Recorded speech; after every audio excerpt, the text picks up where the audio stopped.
ఎన్ని ఇబ్బందులు ఎదురైనా ప్రజాసేవలో వెనకడుగు వేయనని కావలి ఎమ్మెల్యే కావ్య కృష్ణారెడ్డి అన్నారు.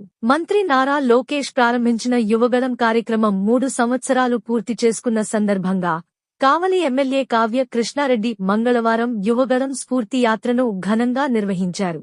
కావలి పట్టణంలోని ఎన్టీఆర్ విగ్రహం నుండి కావలి రూరల్ మండలం కొత్తపల్లి గ్రామంలో లోకేష్ ప్రతిష్ఠించిన 2000 కిలోమీటర్ల మైలురాయి వరకు ఈ పాదయాత్ర కొనసాగింది.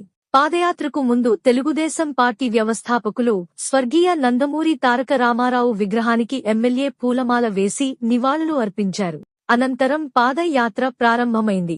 భారీ ఎత్తున నాయకులు, కార్యకర్తలు, అభిమానులు ఎమ్మెల్యే వెంట అడుగులు వేశారు. కావలి నుంచి కొత్తపల్లి వరకు జనసంద్రంతో నిండిపోయాయి. ప్రజలు జననీరాజనాలతో అభినందనలు తెలిపారు.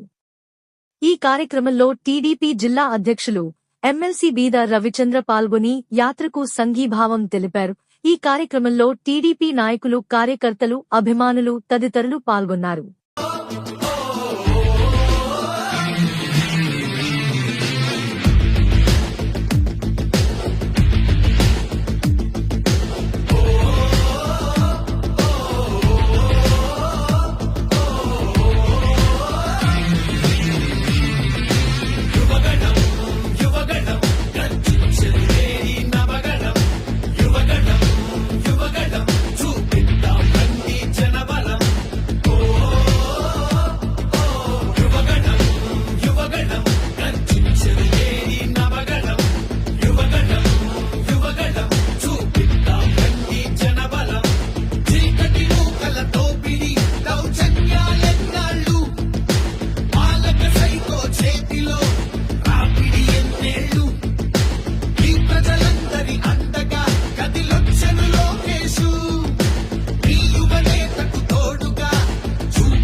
యువతరం మన భవితకు బాటలు వేయగలం.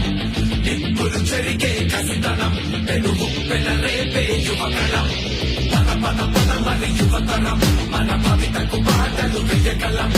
నిప్పులు చెరిగే కసితనం పెనుగు పెనరేపే. ది మెన్స్ సెలూన్స్ మా బ్రాంచ్లు opposite Venkateswara theatre, Tummalapenta road, opposite Sravanthi theatre. మన నూతన బ్రాంచ్ రూపాయి మిద్ది ఆపోజిట్ కెనరా బ్యాంక్ కావలి.